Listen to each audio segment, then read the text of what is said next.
ओम गणेश हर हर महादेव जय सिया राम। अब धन त्रयोदशी में जैसे श्री यंत्र की उत्पत्ति हुई थी, मेरे पुराने वीडियो है जिसमें श्री यंत्र का संपूर्ण रहस्य जो भी है उसके विषय में मैंने डिटेल्ड में पूरा वीडियो बनाया हुआ है कि श्री यंत्र कैसा होना चाहिए, श्री यंत्र के क्या क्या प्रकार है, श्री यंत्र की कथा क्या है, उत्पत्ति क्या है, क्या धन त्रयोदशी पर धन की पूजा की जाती है? जी नहीं, श्री यंत्र की जाती है क्योंकि उस दिन लक्ष्मी जी का आगमन हुआ था। अब ये सारी चीज़ें तो मैंने बता दी, लेकिन इसी विषय में बहुत लोग इस बार कह रहे हैं कि गुरुजी प्रैक्टिकल श्री यंत्र की या त्रियंत्र की जो कनकधारा, कुबेर और श्री यंत्र की पूजा और साथ में गणेश जी की भी पूजा कैसे की जाती है वो बताइए। तो मैं प्रयत्न करूंगा, इतना कह सकता हूं, लेकिन फिर भी जो संपूर्ण इस त्रियंत्र की 16 उपचार मैंने पहले की थी उसी का आज मैं अगेन आपको वो पूरा वीडियो बताऊंगा जिसमें किस प्रकार से त्रियंत्र की पूजा की जाती है, आदि आदि जो भी सारी चीज़ें हैं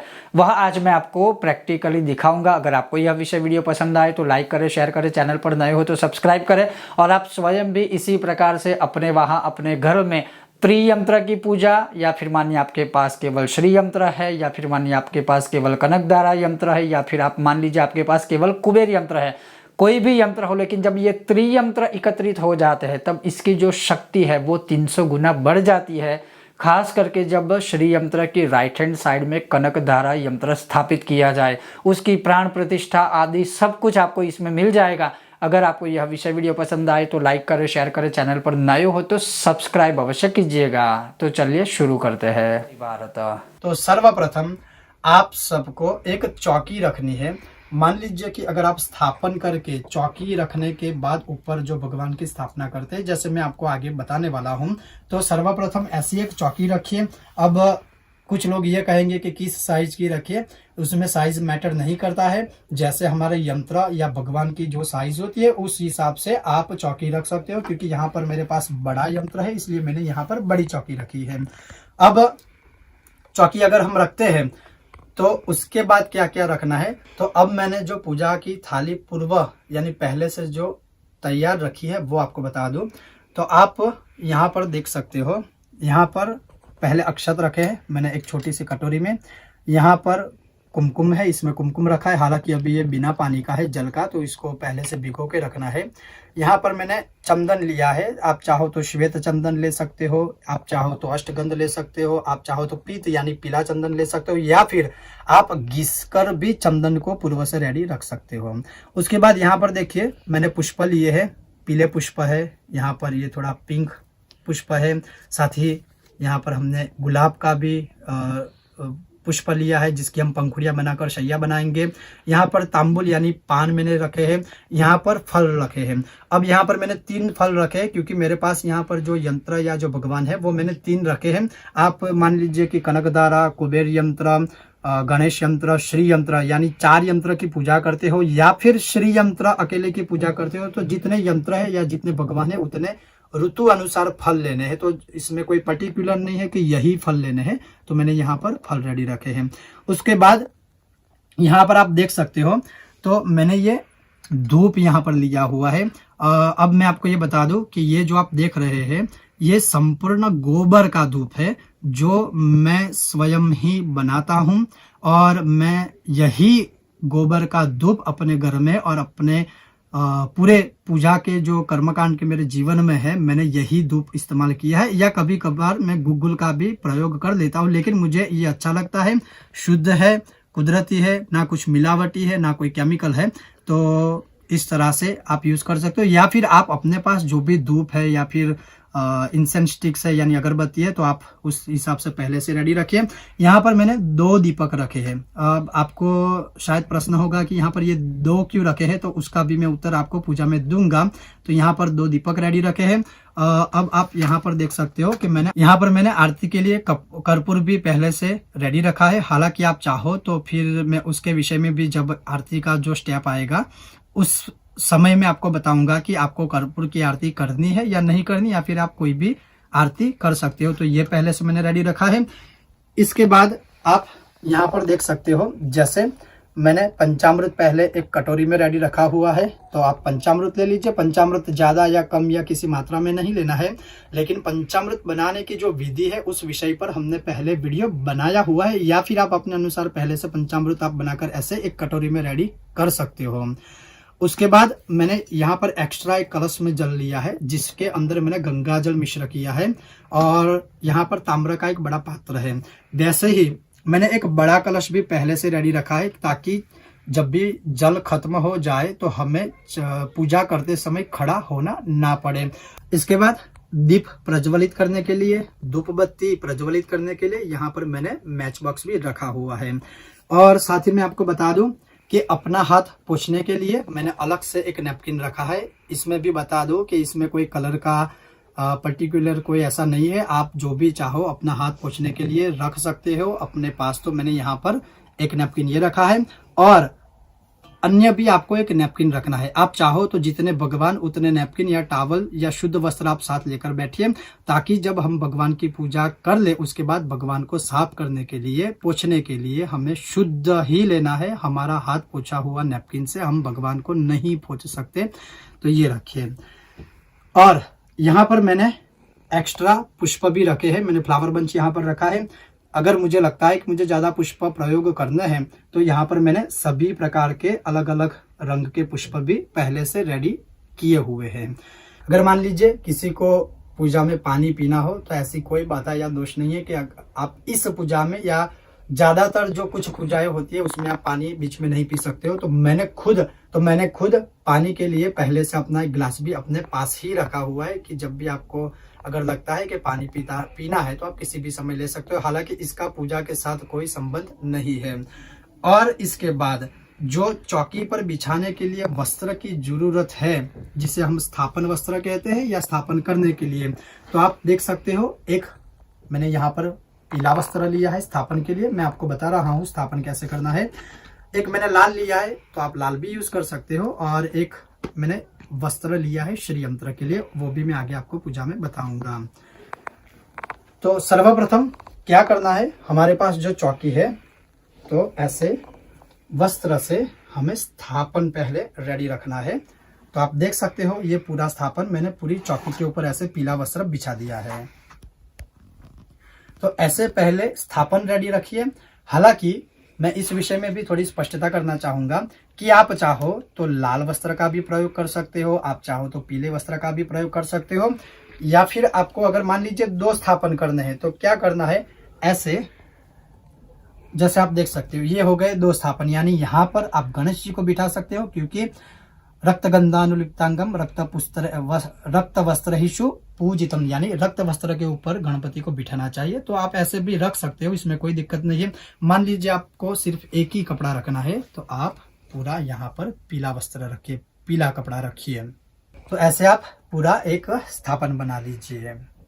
अब मैं ये भी स्पष्टता करना चाहूँगा, चाहे वीडियो थोड़ा लंबा क्यों ना हो, क्योंकि आप चाहे कितनी भी पूजा कर लो, कितना भी पाठ कर लो, कितनी भी साधनाएं कर लो, कितने भी मंत्र कर लो, लेकिन जब तक आपका सामान्य ज्ञान उत्कृष्ट रूप से प्रस्तुत आप नहीं कर सकते हो, या फिर मैं ये कह लूँ किसी भी प्रकार से कि सामान्य ज्ञान को जागरूक करने की जरूरत है। और ये मुझे कई बार बुरा लगता है जब मैं प्रतिवर्ष कई लोगों के वहाँ लक्ष्मी पूजन या सरस्वती पूजन या श्री यंत्र पूजा करवाने के लिए जब जाता हूं तो मुझे कुछ ना कुछ वहां पर बुरी चीजें लगती है। वो कौन सी, मैं स्पष्ट करना चाहूंगा। अगर आप ये गलतियां कर रहे हो तो प्लीज कृपया आप ये गलती ना करिए। सर्वप्रथम कौन सी गलती होती है कि जैसे मान लीजिए मैंने यहाँ पर ये चौकी बनाई है और आप देख सकते हो कि मैंने संपूर्ण एक नया वस्त्र लिया है, अच्छा वस्त्र लिया है। तो आप भी जब चौकी पर ये वस्त्र बिछाते हो, या मान लीजिए कि आपको चौकी पर नहीं करना है तो आप अपने मंदिर में भी सीधा ही ऐसे कपड़ा बिछाकर फिर भगवान की पूजा कर सकते हो। लेकिन जो बेसिक जो मैंने बात कही थी वो ये है कि मान लीजिए मैंने इस वस्त्र के ऊपर आज पूजा की है, समझ लीजिए, अब अगले साल तक मैं ये वस्त्र कभी अपने मंदिर में से उठाऊंगा ही नहीं, यानी चाहे इसके ऊपर कितनी ही धूल क्यों ना जमी हो। तो आपको ये गलती नहीं करनी है। जैसे ही हम पूजा कर ले तो ये वस्त्र को यहाँ से हटा लेना है, दूसरे दिन नया वस्त्र आप बिछा लीजिए। कहने का तात्पर्य एक ही है कि इसी वस्त्र को अगले साल तक या 2 साल तक या 5 साल तक आपको प्रयोग नहीं करना है, क्योंकि कई बार होता है कि एक ही वस्त्र के ऊपर सब लोग भगवान को बिठाते हैं, उसके ऊपर कुमकुम इतना लगा होता है, उसके ऊपर कितने कितने धब्बे लगे होते हैं, तो ये अच्छा नहीं है। लक्ष्मी पूजा की सर्वप्रथम जो चीज है वो है स्वच्छता, और स्वच्छता की वजह से ही लक्ष्मी जी हमारे घर आते हैं, तो ये सदैव ध्यान रखिए। मित्रों, अब जो सबसे महत्वपूर्ण हमें जिसकी पूजा करनी है, जिनकी पूजा करनी है, तो मैंने यहाँ पर लिए है जो मेरे खुद के भगवान गणपति है, वो मैंने यहाँ पर रखे हुए हैं। यहाँ पर मैंने मेरुपृष्ठ श्री यंत्र कछुए के ऊपर जो कहलाता है कुर्म पृष्ठ श्री यंत्र, तो वो कुर्म पृष्ठ श्री यंत्र लिया है। उसके आगे आप देख सकते हो ये है कनकधारा श्री यंत्र। हालांकि जिनके पास त्रियंत्र है उन्हें क्या करना है, तो यहाँ पर जैसे ये श्री यंत्र बड़ा है इसलिए मैंने काफी बड़ा यहाँ पर आप देख सकते हो थाल लिया है, लेकिन मान लीजिए जिनके पास जिस साइज के अनुसार श्री यंत्र या त्रियंत्र है उसी के अनुसार एक बड़ा सा पात्र लेना है अभिषेक या पूजा कर्म करने के लिए। तो आपको क्या करना है, अगर आपके पास त्रियंत्र है तो सर्वप्रथम आपको बीच में ये जो है पूरा कुर्मपृष्ठ यंत्र रखे, या फिर आपके पास जो भी जिस भी प्रकार का श्री यंत्र हो बीच में श्री यंत्र रखे। आगे अगर आपके पास त्रियंत्र यानी कनकधारा यंत्र है तो ये जो कनकधारा यंत्र है वो आपको यहाँ पर रखना है, यानी कुर्मपृष्ठ श्री यंत्र की दाई ओर और हमारी बाई ओर, तो यहाँ पर ये आएगा कनकधारा यंत्र। आपके पास कुबेर यंत्र है तो वो कहाँ पर रखना है, आपको यहाँ पर श्री यंत्र की बाई ओर और हमारी दाई ओर यहाँ पर जो आएगा वो कुबेर यंत्र आएगा, यानी श्री यंत्र, कनकधारा यंत्र और यहाँ पर कुबेर यंत्र। अब अगर आपके पास, हमारे पास से जिन्होंने लिया है वो उनको गणेश यंत्र भी हमने दिया है, तो आगे आपको यहाँ पर जहाँ पर मैंने कनकधारा यंत्र रखा है वहाँ पर आपको गणपति की मूर्ति भी रख सकते हो अगर यंत्र नहीं है। अगर आपके पास यंत्र है तो आप गणेश जी का कोई भी यंत्र रखें, यानी पूरा मैं आपको फिर से थोड़ा समझा दूं। बीच में आएगा श्री यंत्र यानी कुर्मपृष्ठ यंत्र, मेरुपृष्ठ यंत्र या फिर ताम्र यंत्र यानी तांबे का श्री यंत्र। यहाँ पर आएगा कनकधारा यंत्र, यहाँ पर आएगा कुबेर यंत्र और आगे आएगी गणेश जी की मूर्ति या फिर गणपति का यंत्र। अगर आपको सिर्फ गणपति स्मरण करना है तो आपको सिर्फ श्री यंत्र, कनकधारा यंत्र और कुबेर यंत्र, ये 3 यंत्र ही आपको थाली के अंदर रखना है। अगर आपको गणेश जी की पूजा करनी है, मान लीजिए किसी को श्री यंत्र के साथ गणेश जी की 16 उपचार से पूजा करनी है, तो आप वो मूर्ति भी रख सकते हो जैसे यहाँ पर मैंने रखी है। हालांकि मेरे पास अभी इस समय, जिस समय मैं वीडियो बना रहा हूँ उस समय मेरे पास कुबेर यंत्र उपलब्ध नहीं है, इसलिए मैंने यहाँ पर कुबेर यंत्र नहीं रखा है। अगर आपके पास है तो आपको अवश्य कुबेर यंत्र भी इसमें रखना है। तो इस प्रकार से ऐसे एक बड़ी सी थाली में आप सभी यंत्रों को या गणेश यंत्र या गणपति की मूर्ति को रख दीजिए और फिर हमें पूजा का आरंभ करना है। इस पूजा का हम आरंभ तो करते हैं, लेकिन पूजा की शुरुआत से पहले के कुछ नियम है। जैसे आप पूजा करने के लिए बैठते हो तो आपको आसन के बिना नहीं बैठना है। तो अगर आपके पास दर्भासन यानी कुशा का आसन है तो वो सर्वश्रेष्ठ सर्वोत्तम है, तो कुशा का आसन बिछा के आप उसके ऊपर बैठिए, या फिर आपके पास जो भी आसन है शास्त्रोक्त आप उसके ऊपर बैठ सकते हो। उसके बाद क्या करना है, आप देख सकते हो हमने तिलक आदि किया है। आप चाहो तो भस्म का त्रिपुंड भी लगा सकते हो, आप चाहो तो चंदन का भी त्रिपुंड बना सकते हो, या कुछ ना कर सको तो कोई बात नहीं, आपको तिलक तो अवश्य करना ही है। लेकिन याद रहे, जिस कुमकुम या चंदन से हम तिलक करते हैं उस कुमकुम या चंदन से भगवान को तिलक नहीं करना है, वरना वो अशुचित्व प्राप्त करना है, अर्थात वो अपवित्र कहलाता है। भगवान को किए हुए तिलक में से जो चंदन या कुमकुम बचता है उसमें से हम तिलक कर सकते हैं, लेकिन हमारे किए हुए तिलक में से या हमारे किए गए प्रयोग यानी हम जिसमें से तिलक करते हैं उस कुमकुम या चंदन को भगवान को तिलक लगाने के लिए प्रयोग नहीं करना है। तो तिलक आदि करके बैठिए। दूसरी बात, अगर हो सकता है तो रुद्राक्ष माला गले में अवश्य धारण करिए। और उसके बाद हो सकती है सर्व उत्तम जो बात है या सर्व महत्वपूर्ण बात यह है कि ये जो हमारी अनामिका उंगली होती है यहाँ पर कुशा धारण करने का विधान है, वो मैंने कई वीडियो में उसका प्रस्तुतिकरण किया हुआ है पहले भी कुशा का एक वीडियो में और उसके अलावा भी कई वीडियो में। अगर मान लीजिए आपके पास कुशा की पवित्री नहीं है तो आप इस उंगली में, अनामिका उंगली में सुवर्ण या फिर चांदी की अंगूठी को धारण करें, उसके बाद पूजा आप आरंभ करें। ये सब है एक सामान्य नियम। और सबसे महत्वपूर्ण है कि अगर आप हो सके तो ऐसे पीतांबर धारण करिए या श्वेत धौत वस्त्रम अर्थात श्वेत सफेद धोती धारण कर कर भी बैठ सकते हो। या फिर जो हमारी बहनें हैं, माताएं हैं, महिलाएं हैं या लड़कियां स्वयं पूजा करती है तो उन्हें ट्रेडिशनल वस्त्र धारण करने हैं, अर्थात आध्यात्मिक वस्त्र धारण करने के बाद पूजा करने के लिए बैठना है। आध्यात्मिक वस्त्रों में अगर मैं कहूँ तो जैसे हमारा इंडियन ट्रेडिशन है उस हिसाब से आप अच्छे वस्त्र पहनकर फिर ये पूजा करने के लिए बैठिए। ये सर्वसामान्य एक पूजा की सिद्धि के लक्षण है। तो ये सब आप पहले से ही करके बैठिए जैसे मैं स्वयं भी बैठा हुआ हूँ। अब हम आरंभ करते हैं। सर्वप्रथम आपको एक दीपक प्रज्वलित करना है, जैसे मैं यहाँ पर दीप प्रज्वलन करता हूँ। ओम शुभम करोतु कल्याणम आरोग्यम धन संपदा शत्रुबुद्धि विनाशाय दीप ज्योति नमोस्तुते। तो ऐसे एक दीपक को प्रज्वलित करने के बाद ये एक दीपक जो है वो कहीं पर भी भगवान के आगे या फिर जो हमारी जो चौकी यानी जो स्थापन हमने बनाया हुआ है ऐसे यहाँ पर आप यह रख सकते हो। और दूसरा जो दीपक है वो कब हमें प्रज्वलित करना है वो मैं आपको पूजा में आगे बताऊंगा।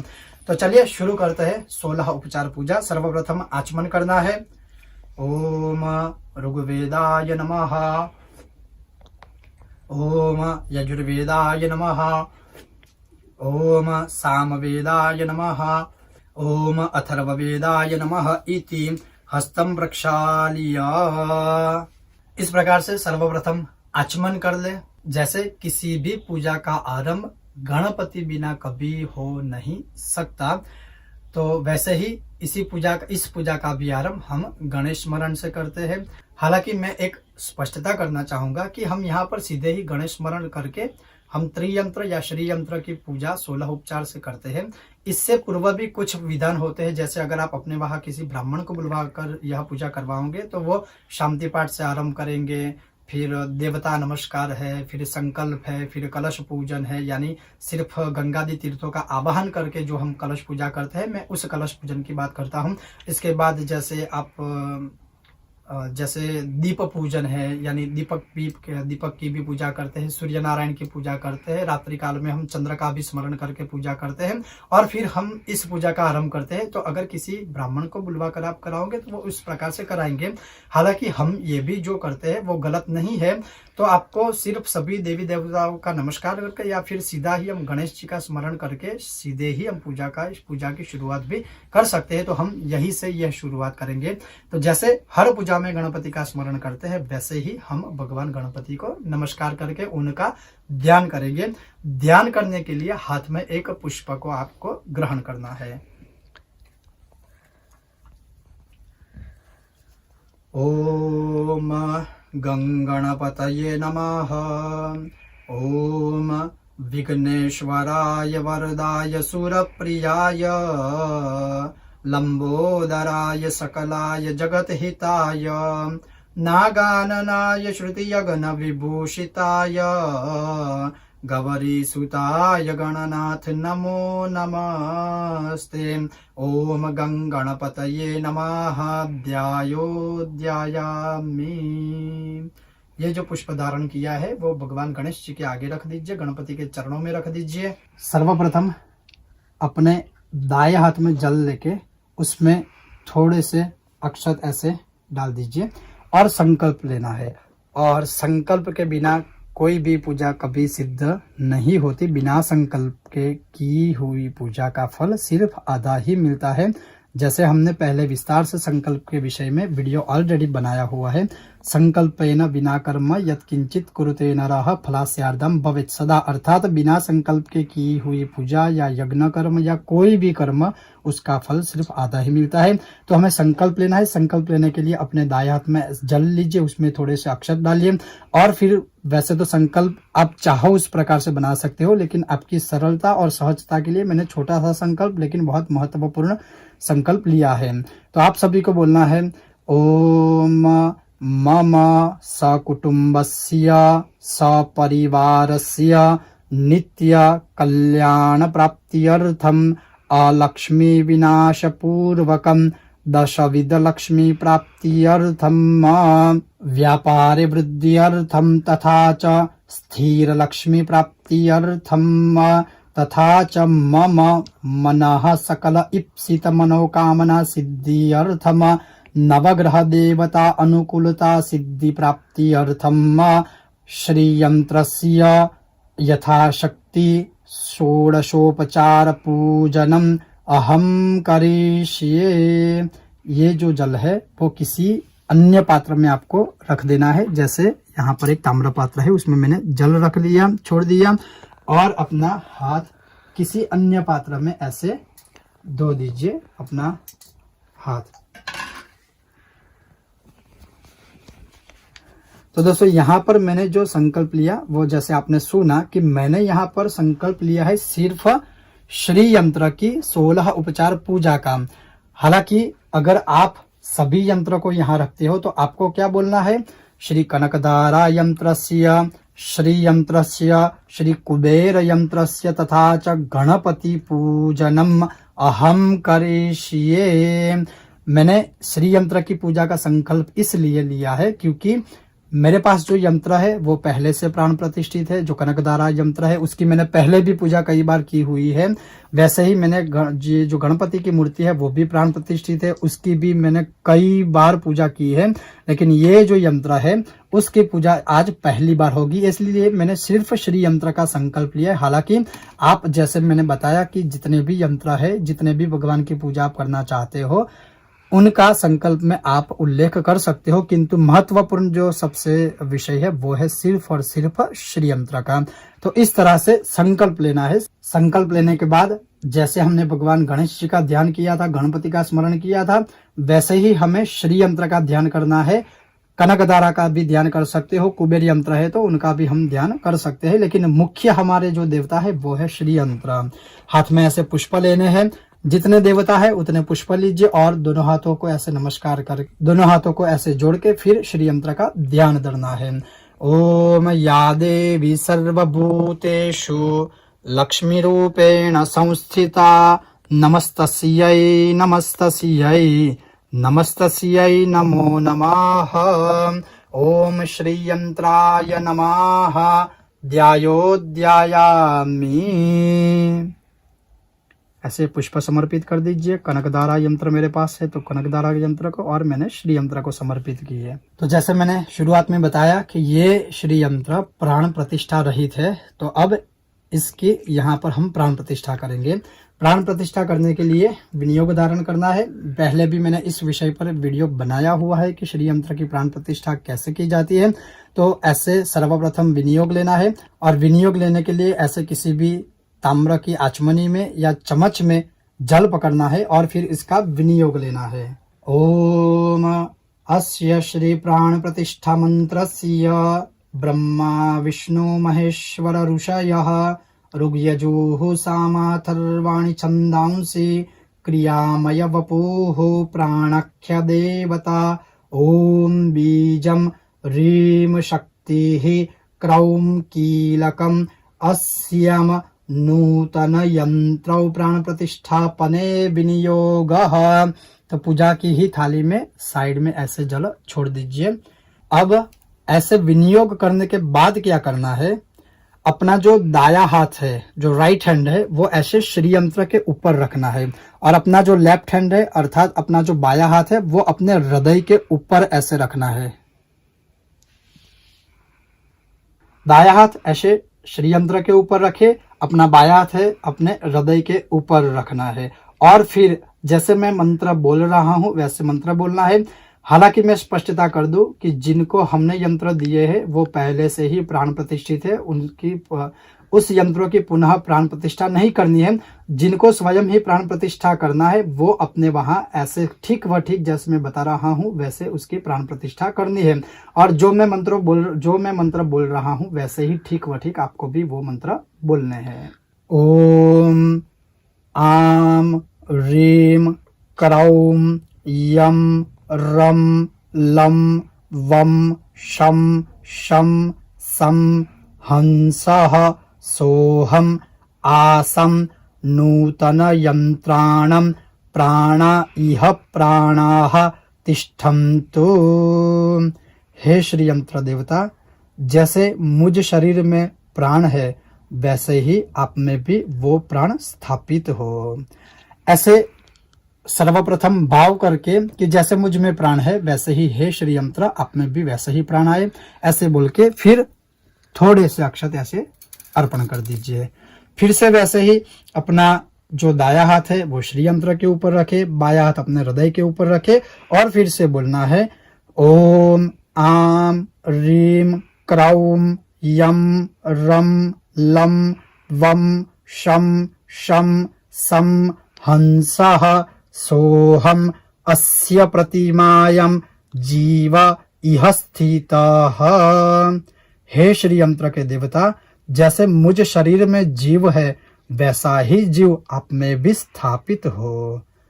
फिर से अक्षत लेके श्री यंत्र के ऊपर ऐसे अर्पण कर दीजिए।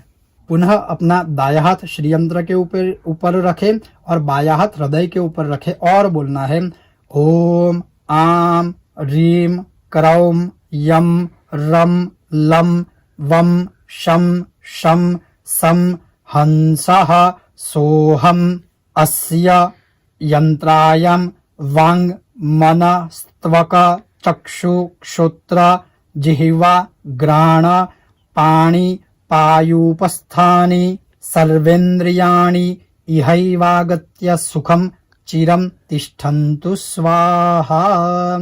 हे श्री यंत्र राज महायंत्र श्री यंत्र, आप में भी मुझ शरीर में जैसे जैसे चक्षु है, श्रोत्र है, जिह्वा है, घ्राण है, यानी जैसे मेरे शरीर में सर्व इंद्रिया है, जैसे आंखें है, जैसे मेरे कर्ण यानी कान है, जैसे मेरा मुख है, उसी तरह से आप में भी सभी इंद्रिया स्थापित हो।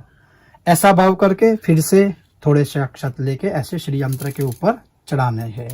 ऐसा बोल के फिर अपने दाएं हाथ में अक्षत ग्रहण करे और बोलना है श्री यंत्राय नमः सुप्रतिष्ठितो वरदो भव। ऐसे बोल के श्री यंत्र के अंदर हमने जो प्राण पूरित किए हैं उसकी हम प्रतिष्ठा कर देते हैं। फिर दोनों हाथों से नमस्कार करके फिर हम उनका आवाहन करते हैं, उनका हमारे घर में हमारे जीवन में हम स्वागत करते हैं। फिर प्रार्थना करनी है ओम धर्मार्थ काम सिद्ध्यर्थम स्थिरो भव शुभाय नः सान्निध्यम तु सदा देव स्वार्चायम परिकल्पय। श्री यंत्र का हमारे घर में हमारे जीवन में ऐसे आवाहन करना है कि हमारे परिवार का नित्य आप कल्याण करें और हमारे जीवन में हमारे घर में सदैव आप स्थिर रूप से निवास करें। फिर हमने जो विनियोग शुरुआत में लिया था प्राण प्रतिष्ठा का, उस विनियोग को फिर हमें छोड़ना भी है। तो फिर से ऐसे आचमनी में या चम्मच में जल ग्रहण करें और बोलना है ओम अनेन नूतन श्री यंत्रौ प्राण प्रतिष्ठा कर्म कृतेन श्री यंत्रस्थ देवता श्री महालक्ष्मी देवता यंत्र प्रियतम नमः। ऐसे उस जल को इसी पूजा के पात्र में, इसी पूजा की थाली में साइड में रख दीजिए। ओम तत्सद श्री नारायण अर्पणम अस्तु। तो इस प्रकार से प्राण प्रतिष्ठा करने के बाद अब हम उसकी पूजा का आरंभ करते हैं। हालांकि मैंने इसलिए ये आपको विधि विधान बताई प्राण प्रतिष्ठा की, क्योंकि हो सकता है कि किसी के पास अगर श्री यंत्र है लेकिन उसमें प्राण प्रतिष्ठा नहीं है, तो वैसे ही मान लीजिए जैसे हमारे शरीर में जीव नहीं है तो फिर हमारा शरीर भी किस काम ना। वैसे ही किसी भी मूर्ति या यंत्र में प्राण नहीं है तो वो मूर्ति या यंत्र किस काम ना, और हम किसकी पूजा करें, क्योंकि उसमें प्राण ही नहीं होते। तो बिना प्राण प्रतिष्ठा की हुई मूर्ति या यंत्र निर्जीव कहलाते हैं। तो जैसे नया यंत्र है उसकी हमने प्राण प्रतिष्ठा की, अब उसके हम स्टेप बाय स्टेप उसकी अब पूजा करेंगे। ऐसे श्री यंत्र का हमने प्राण प्रतिष्ठा की, श्री यंत्र की हमने प्राण प्रतिष्ठा की। अब हम उनका आवाहन करते हैं, और आवाहन करने के लिए हमें हाथ में थोड़े से अक्षत पकड़ने हैं, यानी चावल पकड़ने हैं, और श्री यंत्र का हम आवाहन करते हैं।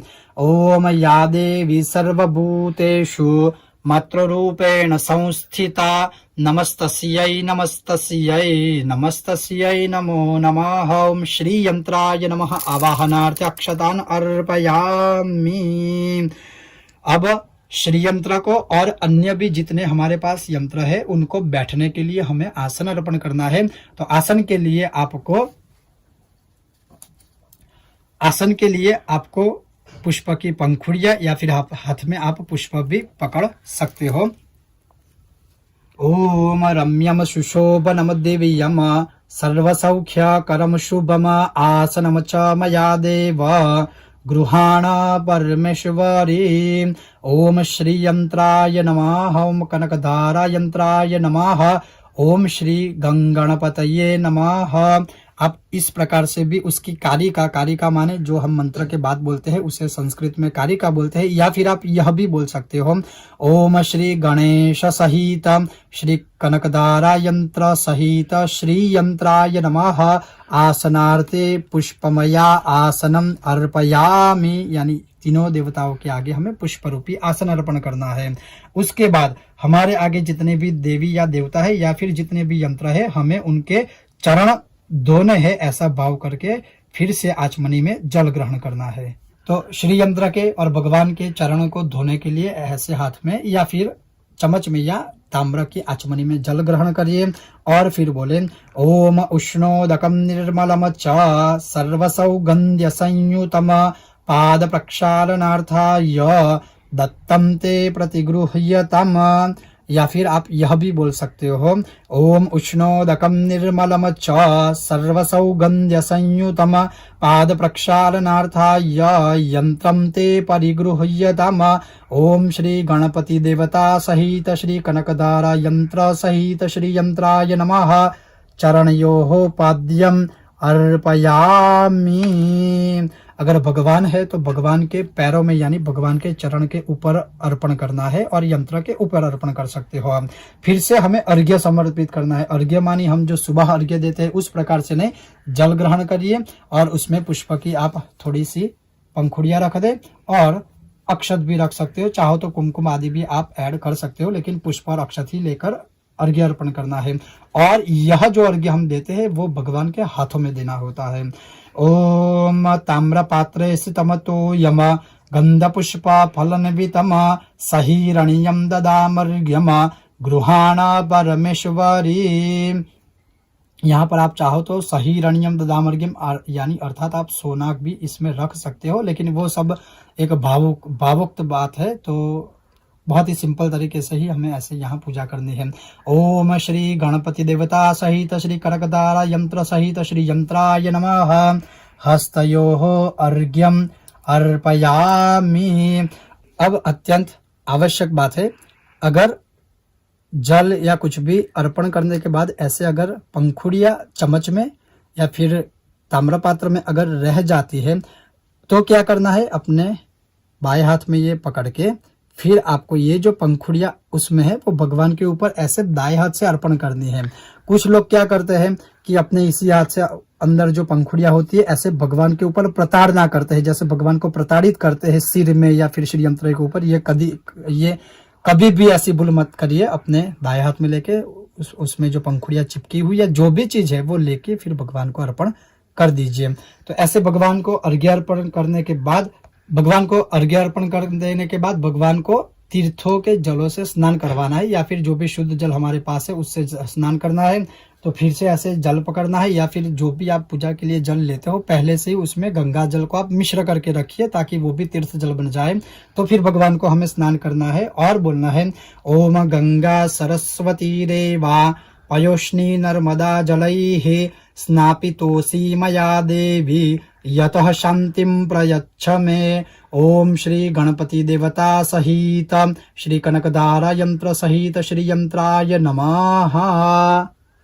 तीर्थोदक स्नानम अर्पयामि। वैसे पंचामृत 16 उपचार का जो पाठ है उसमें पंचामृत का समावेश नहीं है, फिर भी हमने यहाँ पर पंचामृत लिया है क्योंकि धन त्रयोदशी है, तो अगर हम पंचामृत से भी पूजा या अभिषेक करेंगे तो अच्छा रहेगा। अगर आप चाहो तो पंचामृत के 5 अंगों से भी पूजा कर सकते हो, जैसे दूध है, दही है, घी है, मधु है यानी शहद है, और शर्करा यानी शक्कर वाला जल, या फिर गन्ने के रस से भी आप चाहो तो अभिषेक या फिर पंचामृत सीधा अर्पण कर सकते हो। हमने यहाँ पहले से ही पंचामृत रेडी रखा हुआ है, तो हम सीधा पंचामृत से एक ही मंत्र से हम तीनों भगवान को यह अर्पण करेंगे। ओम पयो दधि घृतम चैव मधु च शर्करायुतं पंचामृतं मया देव स्नानार्थं प्रतिगृह्यतां भूर्भुवः श्री गणपति देवता सहित श्री कनकधारा यंत्र सहित श्री यंत्राय नमः। पंचामृत स्नानं समर्पयामि। ऐसे पंचामृत अर्पण करें। आप चाहो तो 5 बार पंचामृत को अर्पण कर सकते हो। 5 बार इसलिए क्योंकि 5 द्रव्यों से मिश्रित ही पंचामृत बनता है, इसलिए 5 बार। तो हम भी यहाँ 5 बार पंचामृत अर्पण कर रहे हैं।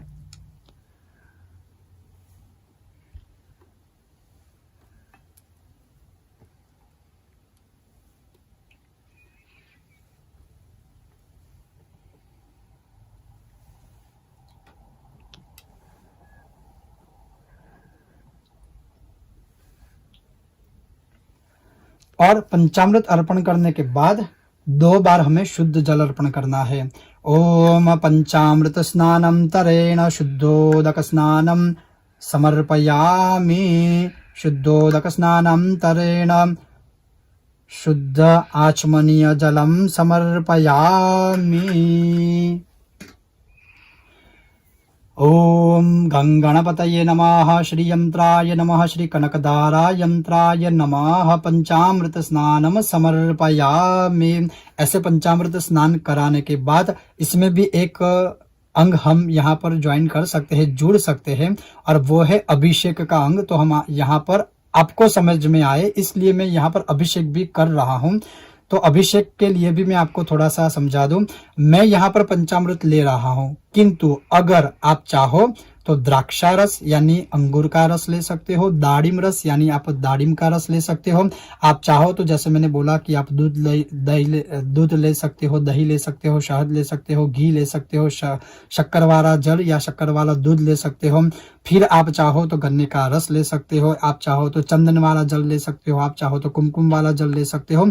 जो भी पवित्र जितनी भी वस्तु है उनके द्वारा भी आप अभिषेक कर सकते हो, या फिर गंगा जल से भी अभिषेक कर सकते हो। कुछ ना हो तो आप जल से अभिषेक कर सकते हो। जो देवता है उनका अभिषेक करना है। या फिर मान लीजिए आज हमारे जो मुख्य देवता है वो श्री यंत्र है, तो यहाँ पर वीडियो ज्यादा लंबा ना हो इसलिए मैं सीधा श्री यंत्र के ऊपर अभिषेक करूंगा।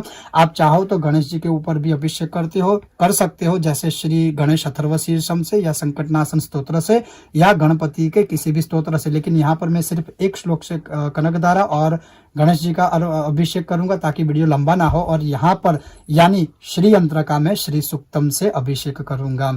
अथ अभिषेकमारभ्य ओम लंबोदर नमस्तुभ्यं सततं मोदक प्रिय निर्विघ्नं कुरु मे देव सर्वकार्येषु सर्वदा। ओम गंगणपतये नमः। अभिषेक स्नानमर्पयामि। ओम वम श्री वम ऐं ह्रीं श्रीं क्लीं कनकधारायै स्वाहा। श्री कनकधारा यंत्राय नमः। अभिषेकं समर्पयामि। अथ श्री यंत्रस्य अभिषेकं हरिः ओम।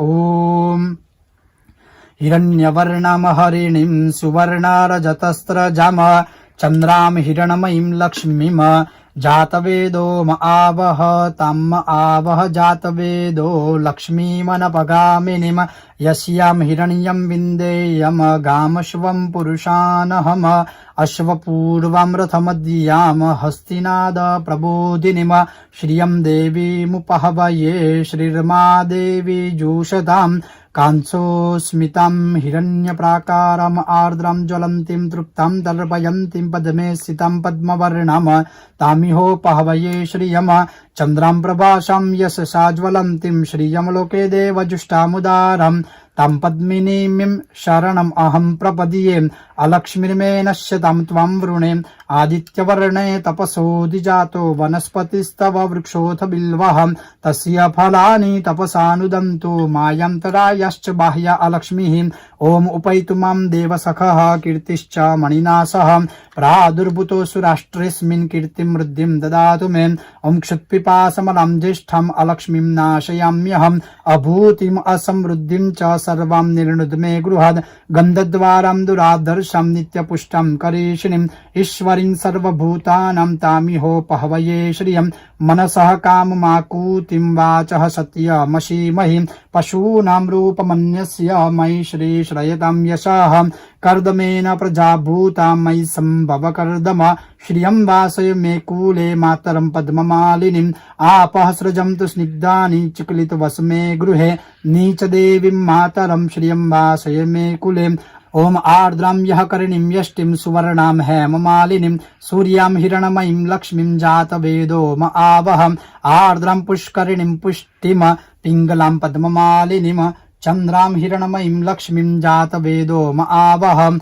ॐ ताम् आवह जातवेदो लक्ष्मीमनपगामिनीं यस्यां हिरण्यं प्रभूतं गावो दास्योश्वान्विन्देयं पुरुषानहम् ॐ यः शुचिः प्रयतो भूत्वा जुहुयादाज्यमन्वहं सुक्तं पञ्चदशर्चं च श्रीकामः सततं जपेत् ॐ महालक्ष्मी च विद्महे विष्णुपत्नी च धीमहि तन्नो लक्ष्मीः प्रचोदयात् ॐ श्रीं ह्रीं श्रीं कमले कमलालये प्रसीद प्रसीद श्रीं ह्रीं श्रीं ॐ महालक्ष्म्यै नमः श्रीयंत्राय नमः अभिषेकं समर्पयामि शांति पुष्टि तुष्टिश्च अस्तु।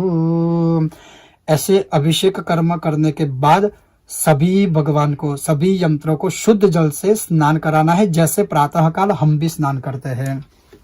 ओम स्नान कराने के लिए भगवान को अपने दाएं हाथ में लीजिए और फिर ऐसे शुद्ध जल से भगवान के ऊपर जल रखकर भगवान को स्नान कराए। अगर मान लीजिए आप परिवार सहित बैठे हो तो कोई एक ये जल चढ़ाए और आप दोनों हाथों से भगवान को स्नान कराए। हिमंग जासुतानुजम गणेश मीश नंदन अनेक चकर वकर तुंड नाग यगन सूत्रक रक्त गात्र धूम्र नेत्र शुक्ल वस्त्र मंडितम कल्प वृक्ष भक्त रक्षते नमो गजाननम नमो नमो विनायकम नमो नमो गजाननम गणपतये नमः शुद्धोदक स्नानम अर्पयामि। ऐसे भगवान को शुद्ध जल से स्नान कराने के बाद जो शुद्ध नैपकिन है यानी शुद्ध वस्त्र है जिनसे हमें भगवान को पोंछना है बहुत ही अच्छी तरह से, ऐसे भगवान को साफ कर दीजिए, क्लीन कर दीजिए और फिर हमने जो चौकी लगाई थी फिलहाल वहां पर रख दीजिए। फिर कैसे प्रॉपर रखना है वो भी मैं आपको बताऊंगा। उसके बाद आपके पास जो भी यंत्र है, श्री यंत्र हो, कनकधारा यंत्र है, कुबेर यंत्र है, उन यंत्रों को भी फिर ऐसा ही स्नान कराना है। वैसे मैं यहाँ पर कुछ स्तोत्र या मंत्रों का उच्चारण जो कर रहा हूँ हो सकता है वो आप ना बोल सके, लेकिन कोई बात नहीं, हमारे वीडियो में देखकर या सुनकर भी आप ऐसे ही पूजा कर सकते हो या फिर आपको जो भी मंत्र आता है उस हिसाब से आप ये स्नान करवा सकते हो। त्वदम्बुली नदी नमीन दिव्य संप्रदायकम कलौमलोग बारहारि सर्वतीर्थनायकम सुमस्य कच्चन कर चकर चकर वाक शर्मदे त्वदीय पाद पंकजम नमामि देवी नर्मदे देवी देवी नर्मदे नमामि देवी नर्मदे हर श्री कनकधारा यंत्राय नमः। ऐसे भगवान को यंत्र को साफ कर दीजिए, इसे भी यहाँ पर रख दीजिए चौकी के आगे। शुद्धोदक स्नानम समर्पयामि।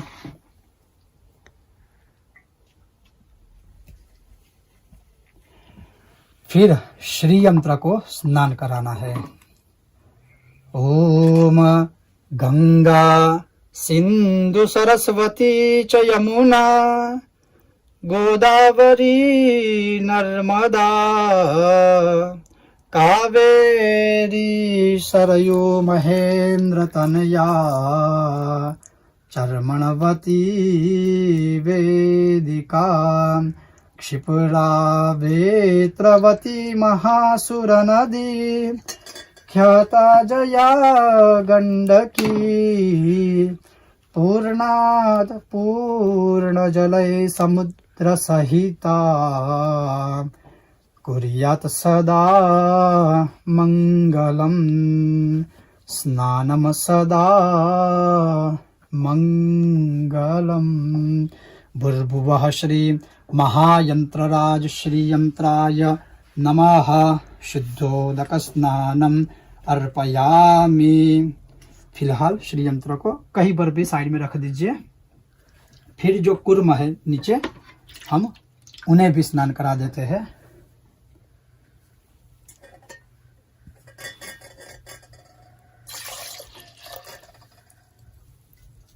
नमामि यमुनामहं सकल सिद्धि है तुम मुदा मुरारी पद पंकज स्फुरद मंदरेणुत्कटां ततस्थ नवकानन प्रकट मोद पुष्पाम्बुना सुरा सुर सुपूजिता स्मरपितुः श्रियं बिभ्रतिम्। श्री कुर्मपृष्ठ श्रीयंत्राय नमः। शुद्धोदक स्नानम अर्पयामि। अब देखिए यहाँ पर पर्टिकुलर ऐसा कोई श्लोक नहीं है श्लोक है, मंत्र है जो हमने पहले बोल दिया। लेकिन आपको जैसे भी आता है, जो भी अच्छा सा तीर्थों का नाम आता हो, जैसे यमुनाष्टकम का मैंने एक श्लोक बोला, नर्मदाष्टकम का एक श्लोक बोला, फिर गंगा आदि जो पवित्र नदियां है उनका भी मैंने श्लोक बोला, मंत्र बोला, तो आप वो बोल के भी सभी यंत्रों को या भगवान को स्नान करा सकते हैं। तो ऐसे मैंने ये भी स्नान करा दिया। अब चौकी के ऊपर कैसे रखना है वो भी मैं आपको दिखा रहा हूं। तो ऐसे अभी फिलहाल इस तरह से मैंने यहाँ सब ये रखा हुआ है।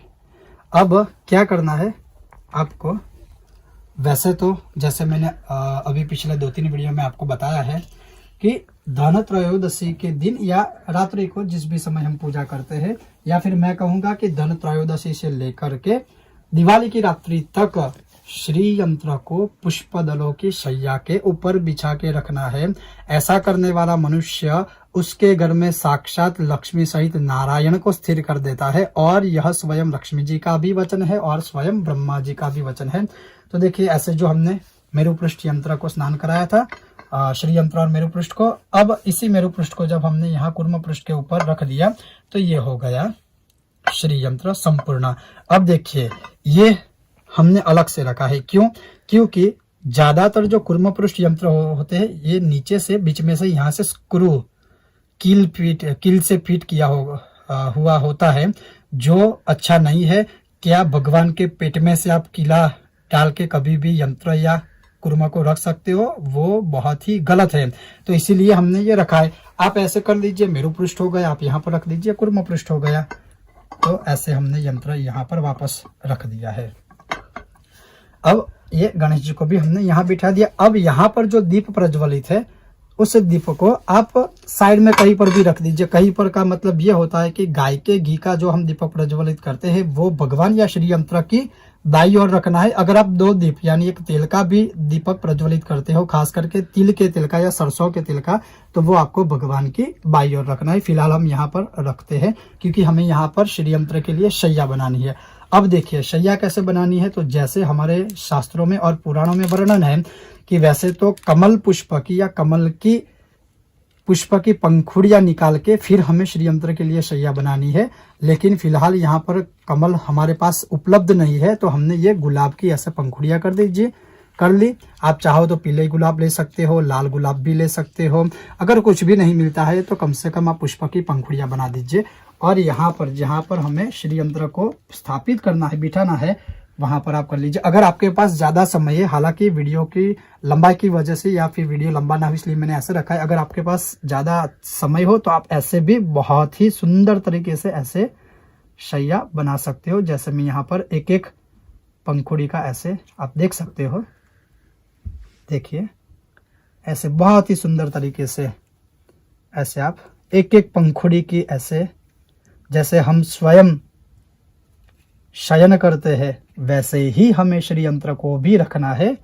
और कनकधारा कुबेर यंत्र को भी आप चाहो तो ऐसे ही शैया बनाकर रख सकते हो सुंदर तरीके से, अगर आपके पास ज़्यादा समय है। और होता ही है, नहीं होता ऐसा कुछ नहीं है, क्योंकि हम ये जो करते हैं हमारे लिए ही करते हैं, तो वहाँ पर समय की अवधि का कोई मसला नहीं होता है। लेकिन मैं ये वीडियो बना रहा हूँ इसलिए मैंने ज़्यादा इसमें समय नहीं लिया है।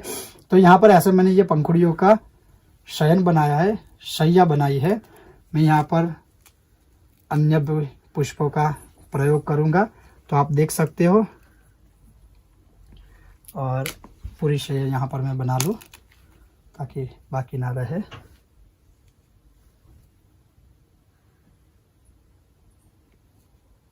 तो आप देख सकते हो सुंदर तरीके से शैया बनाए। मैं कहूँगा जितने भी कलर के अगर पुष्प है, खास करके गुलाब या कमल पुष्प, तो उसकी पूरी सी सुंदर तरीके से आप शैया बनाए। तो देखो ये ऐसे हो गया जैसे हमारा बेड होता है। और जो बीच में खाली जगह है वहाँ पर आप कलरफुल पुष्प ऐसे बिछाए सुंदर तरीके से और इसकी शैया बना लीजिए। मैं कहूँगा अगर कमल पुष्प है तो बहुत अच्छा रहेगा, कमल पुष्प की पंखुड़ियाँ है तो बहुत अच्छा रहेगा, जैसे वो हमारे शास्त्र में उसका वर्णन किया गया है। यहाँ पर मैं कलरफुल अन्य पुष्पों का भी प्रयोग करने वाला हूँ। ऐसे तो हम जितना सजाए उतना कम होगा, लेकिन फिर भी हम शास्त्रों के वचन के साथ ही चलते हैं। तो ऐसे इसकी शैया बना लीजिए।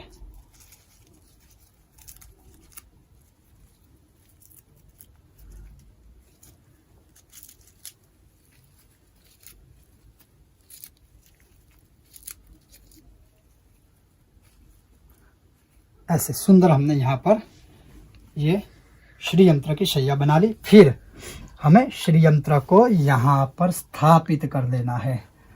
देख लीजिए आप, यहाँ पर ये श्री यंत्र जो पूरा है, कुर्म पृष्ठ या जो भी आपके पास है, भू पृष्ठ हो, कुर्म पृष्ठ हो या फिर सिर्फ मेरु पृष्ठ हो, ऐसे शैया बना दीजिए।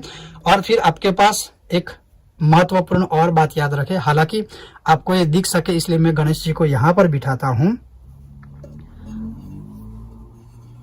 और कुछ पुष्प यहाँ पर रखकर मैं कनकधारा यंत्र की भी स्थापना करता हूँ।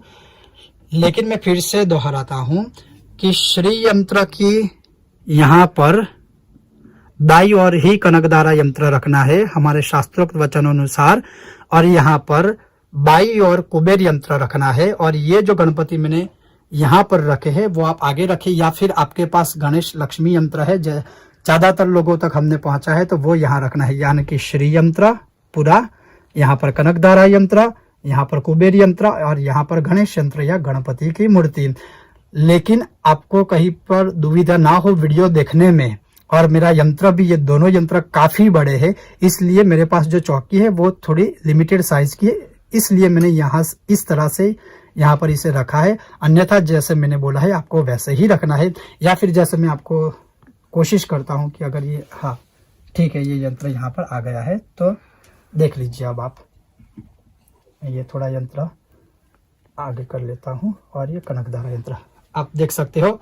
श्री यंत्र, कनकधारा यंत्र, आपके पास कुबेर यंत्र है तो आप यहाँ कुबेर यंत्र रखिए, और गणेश जी का यंत्र या मूर्ति यहाँ रख लीजिए। हालांकि मैं इसलिए ये मूर्ति यहाँ नहीं रख रहा हूँ क्योंकि आपको ये यंत्र वीडियो में दिखाई नहीं देगा, तो मैं फिलहाल गणेश जी को यहाँ रखता हूँ। ऐसे भगवान को सुंदर तरीके से वहां पर बिठा दीजिए। अब ये सब कर देने के बाद क्या आता है, जो 16 उपचार पूजा का अंग है उसमें वस्त्र आता है। अब वस्त्र के लिए आप चाहो तो जो कलावा होता है, जो मौली, उसका टुकड़ा भी आप बनाकर सुंदर वस्त्र अर्पण कर सकते हो। लेकिन मैंने यहाँ एक पीला वस्त्र लिया है।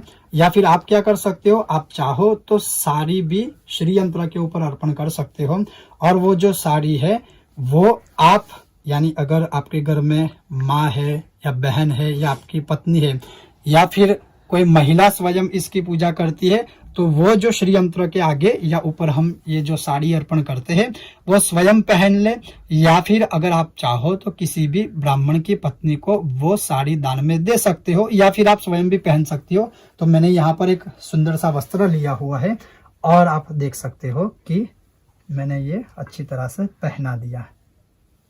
देखिए, आपको ठीक व ठीक ऐसे ही श्री यंत्र को साड़ी पहनानी है। आप देख सकते हो मैंने पूरा श्री यंत्र को कवर कर लिया है।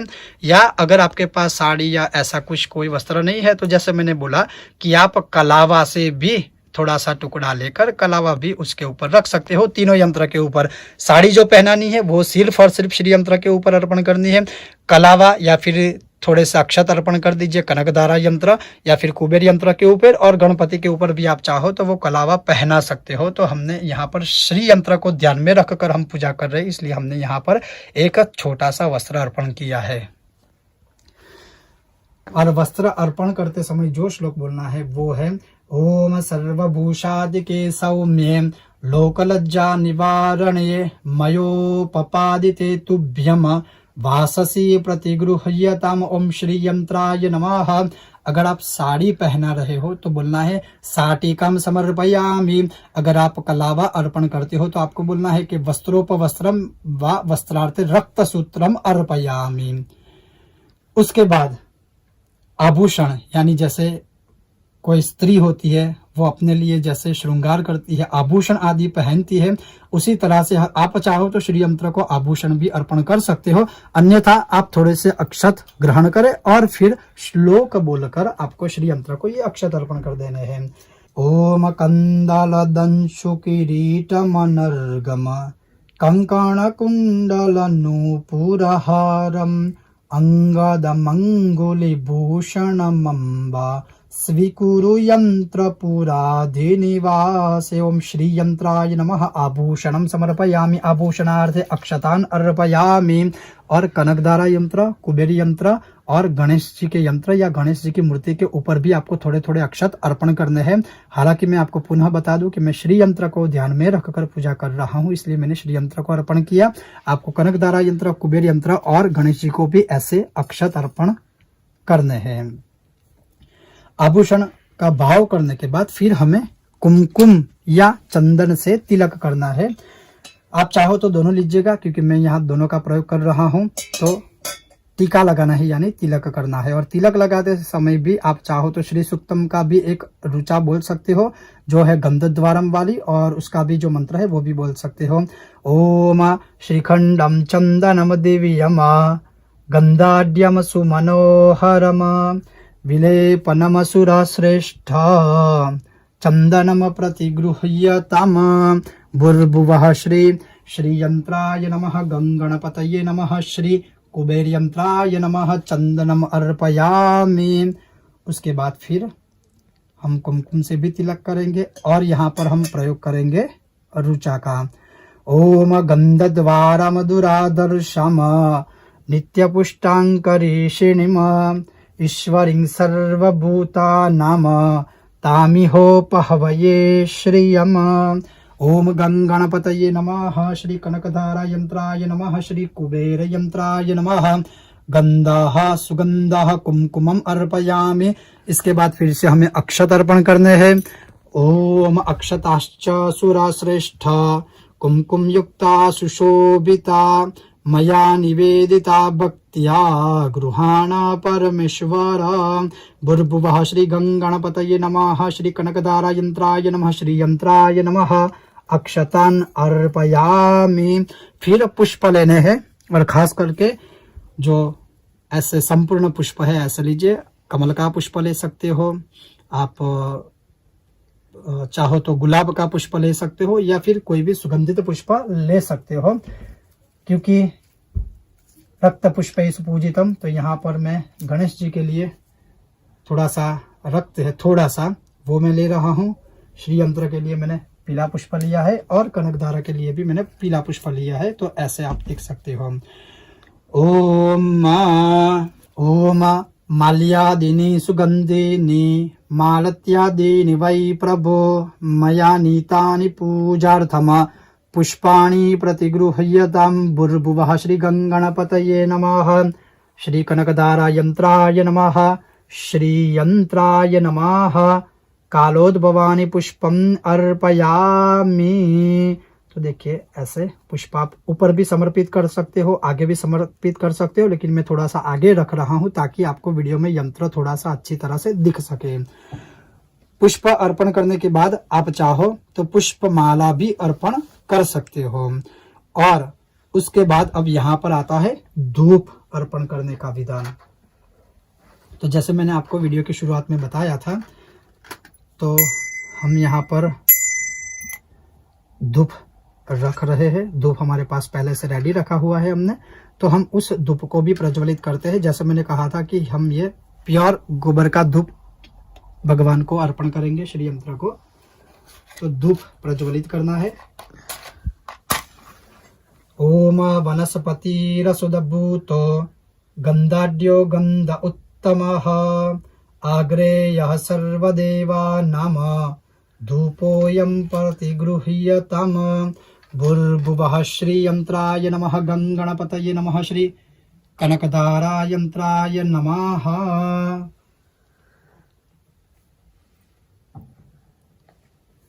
धूपम अर्पयामि। तो ये ऐसे धूप प्रज्वलित कर लीजिए। ओम वनस्पतिरसुदभूतम गंधाढ्यो गंध उत्तमः अग्रेयः सर्वदेवानां धूपोऽयं प्रतिगृह्यताम्। भूर्भुवः श्री गंगणपतये नमः। श्री कनकधारा यंत्राय नमः। धूपम समर्पयामि। तो ये हमने यहाँ पर धूप प्रज्वलित कर दिया, धूप अर्पण कर दिया भगवान को। उसके बाद जो मैंने शुरुआत में आपको बोला था कि हमें 2 दीपक पहले से रेडी रखने, उसमें से एक जो दीपक ये है, अब हमें भगवान को दिखाना है। वैसे तो जितने भगवान होते हैं उतने दीपक अर्पण करने चाहिए, हर एक भगवान को एक एक दीपक, लेकिन हमने श्री यंत्र को मध्य में रखकर यहाँ पर एक दीपक पहले से रेडी रखा है। हम जो शुरुआत में दीपक प्रज्वलित करते हैं वो तो हमारे कर्म का साक्षी स्वरूप होता है, लेकिन ये जो दीपक है वो हमें सिर्फ और सिर्फ भगवान को समर्पित करना है। तो यह दीपक भी भगवान के सन्मुख हम प्रज्वलित कर दे। ओम साज्यम चवर्ति संयुक्तम वह्निनायोजितं मया दीपम गृहाण देवेश त्रैलोक्यतिमिरापः। ओम श्री यंत्राय नमः। दीपकम समर्पयामि। हालांकि ये जो धूप हमने किया है, फिलहाल मैं इसे बाहर या थोड़ा सा दूर रखता हूँ, क्योंकि उसमें से जो धुआं निकल रहा है उस वजह से वीडियो में क्वालिटी अच्छी नहीं आएगी, वरना आपको वीडियो में ये क्लियर नहीं दिख पाएगा, इसलिए मैं साइड में रखता हूँ। लेकिन जब आप पूजा करें तो आपको कहीं और नहीं रखना है। अच्छा सा धूप या जो भी आप प्रज्वलित करते हो वो भगवान के किसी भी और भगवान के सन्मुख ही आपको रखना है। अब दीपक अर्पण कर देने के बाद क्या करना है? नैवेद्य।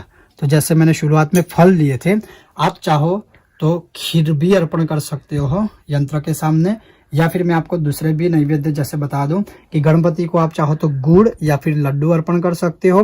श्री यंत्र को आप चाहो तो खीर, या फिर महालक्ष्मी का प्रिय होता है श्रीखंड, जिसके नाम में ही श्री है, श्री यानी लक्ष्मी है, श्रीखंड। और कनकधारा यंत्र को आप आंवला अर्पण कर सकते हो, लेकिन मैंने यहाँ पर फल लिए है, लेकिन आप ये सब ले सकते हो। ओम शर्कराखंड खाद्यानि दधिक्षीरघृतानि च आहारं भक्ष्य भोज्यं च नैवेद्यम प्रतिगृह्यताम्। भूर्भुवः श्री गंगणपतये नमः। श्री कनकधारा यंत्राय नमः। श्री यंत्राय नमः। नैवेद्यम समर्पयामि। फिर आपको अपने दाएं हाथ में जल लेना है, और जल लेने के बाद आपको मूल मंत्रों का उच्चारण करना है। ओम गंगणपतये नमः। ओम श्रीं ह्रीं श्रीं कमले कमलालये प्रसीद प्रसीद। श्रीं ह्रीं श्रीं ओम महालक्ष्म्यै नमः। ओम वम श्री वम ऐं ह्रीं श्रीं क्लीं कनकधारायै स्वाहा। आपने जो जल लिया है उस जल को आप किसी पात्र में छोड़ दो, और आपका जो गीला हाथ है, आपने जो भोग लगाया है, ऐसे इसके ऊपर ये जल छिड़किए पवित्रता प्राप्ति के लिए। ओम मूल मंत्रेण जलेन संप्रोक्ष्य। फिर कुछ मुद्राएं दिखानी होती है ऐसे, तो वो मैं कभी मुद्रा का आपको सिखाऊंगा, अभी इसमें समय हम ज़्यादा नहीं लेंगे। मूल मंत्रेण जलेन संप्रोक्ष्य ध्यानुवाम अमृत्यकृत्य। अब फिर भगवान को ऐसे खिलाना है। कैसे? तो अपना जो पाया हाथ है वो अपनी दोनों आंखों के आगे रखिए, दोनों आंखें बंद रखनी है और अपना भगवान को खिलाने के लिए अपना जो बाया हाथ है वो अपनी आंखों के आगे ऐसे रखना है और दोनों आंखें बंद करके आपको ऐसे, ये जो हमारा दाया हाथ है उसको ऐसे एक, जैसे हम छोटे बच्चे को खिलाते हैं वैसे हमें भगवान को खिलाना है। और फिर इस प्रकार से बोलना है, ओम प्राणाय स्वाहा, ओम अपानाय स्वाहा, ओम व्यानाय स्वाहा, ओम उदानाय स्वाहा, ओम समानाय स्वाहा, ओम एवं परब्रह्मणे परमात्मने नमः। फिर जल लेकर छोड़ना है, बोलना है ओम नैवेद्य मध्य पानीय जलम समर्पयामि क्षणम विरम्य। पुनः फिर से पुनः वैसे ही भगवान को खिलाना है। ओम प्राणाय स्वाहा, ओम अपानाय स्वाहा, ओम व्यानाय स्वाहा, ओम उदानाय स्वाहा, ओम समानाय स्वाहा, एवं परब्रह्मणे परमात्मने नमः। फिर 3 बार जल छोड़ना है। उत्तरापोषणादिकं समर्पयामि, हस्त मुख प्रक्षालनम समर्पयामि, मुखे आचमनीय जलम अर्पयामि।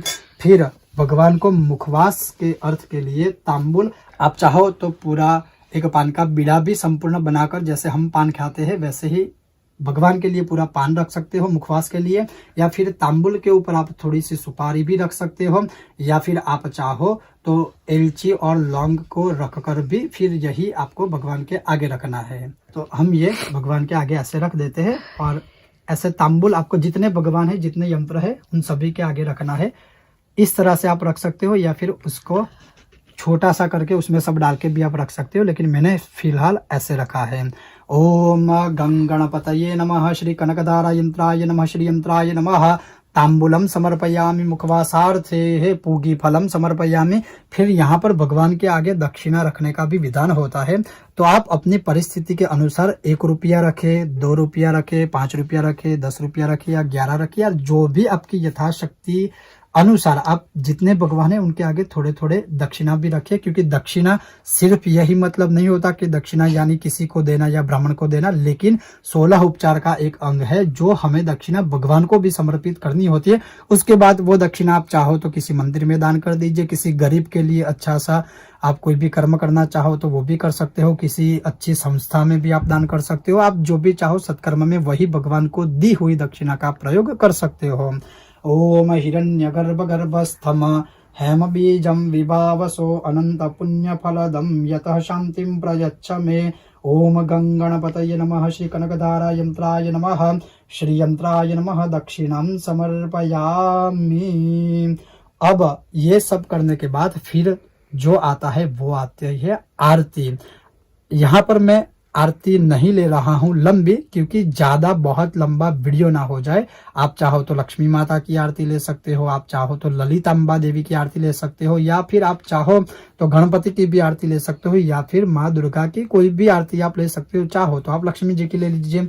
अगर कोई भी आरती आप करना नहीं चाहते हो या आपको नहीं आती आरती, तो सबसे सरल, सबसे श्रेष्ठ और सभी दोषों का निवारण करने वाली जो आरती है वो है कर्पूर गौरम। तो यहाँ पर मैं वीडियो लंबा ना हो इसलिए कर्पूर की आरती यहाँ पर मैं करने वाला हूँ।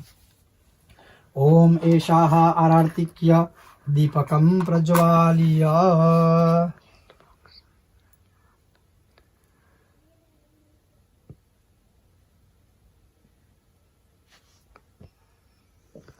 जब भी आप आरती प्रज्वलित करें या जब भी आप दीपक प्रज्वलित करें तो एक बात का सदैव याद रखें, आप अपनी सुरक्षा रखिए, यानी आपका जो वस्त्र है, आपके जो कपड़े हैं वो सदैव ध्यान में रखकर ही आरती को आप प्रज्वलित करिए या दीपक को प्रज्वलित करिए। यहाँ पर मैं कर्पूर गौरम ले रहा हूँ।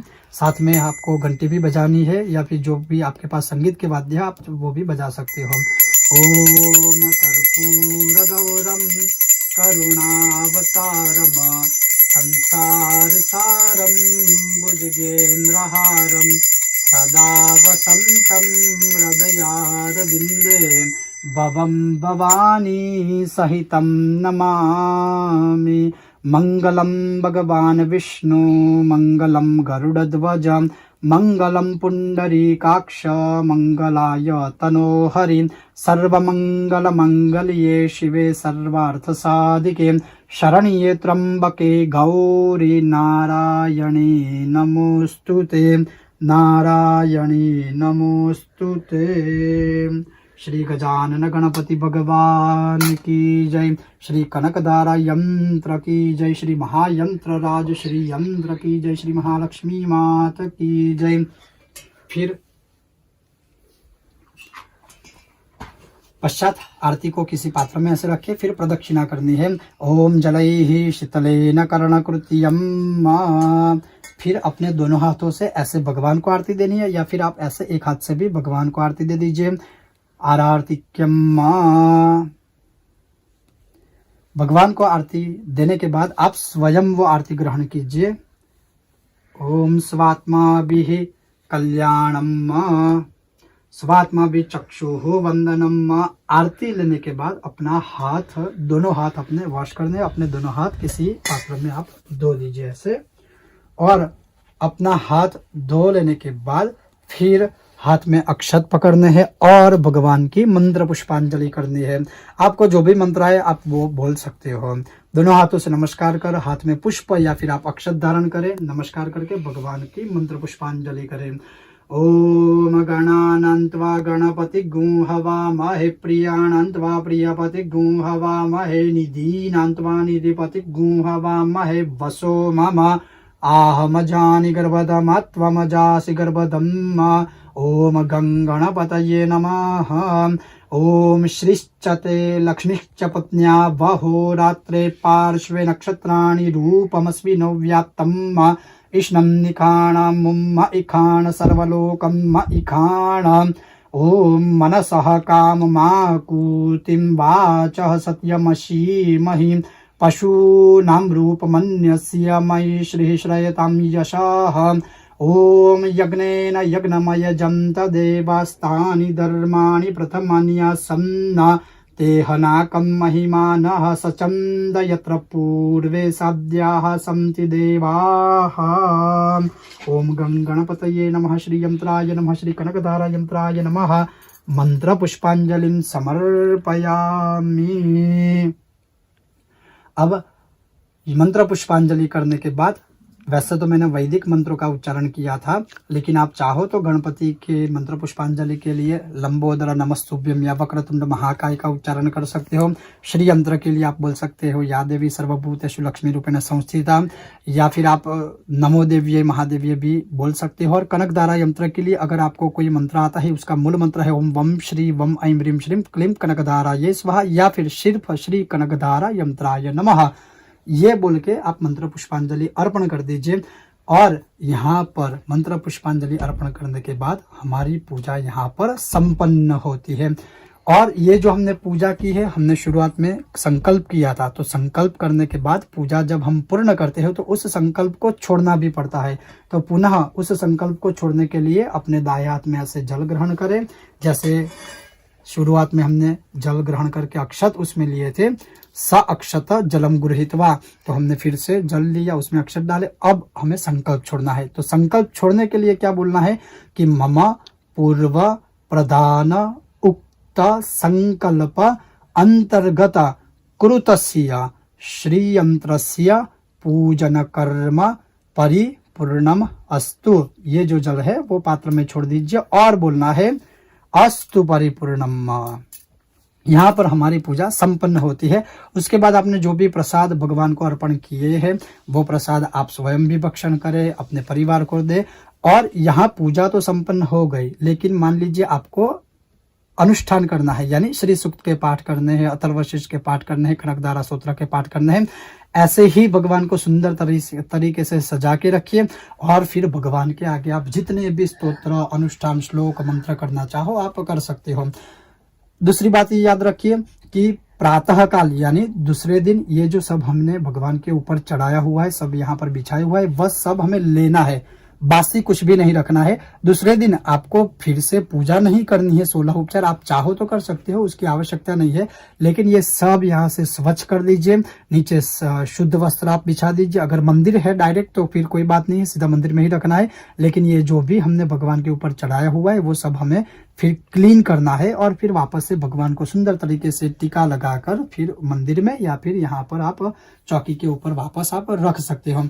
इस प्रकार से ये हो गई 16 उपचार पूजा। तो जैसे आपने देखा कि त्रियंत्र की पूजा या श्री यंत्र की पूजा या प्राण प्रतिष्ठा आदि कैसे कैसे की जाती है। अवश्य ऐसे ही एक नए विषय और वीडियो के साथ बहुत जल्द हम मिलेंगे। तब तक आप देखते रहिए मेरे ही साथ कर्मकांड बाय आनंद पाठक।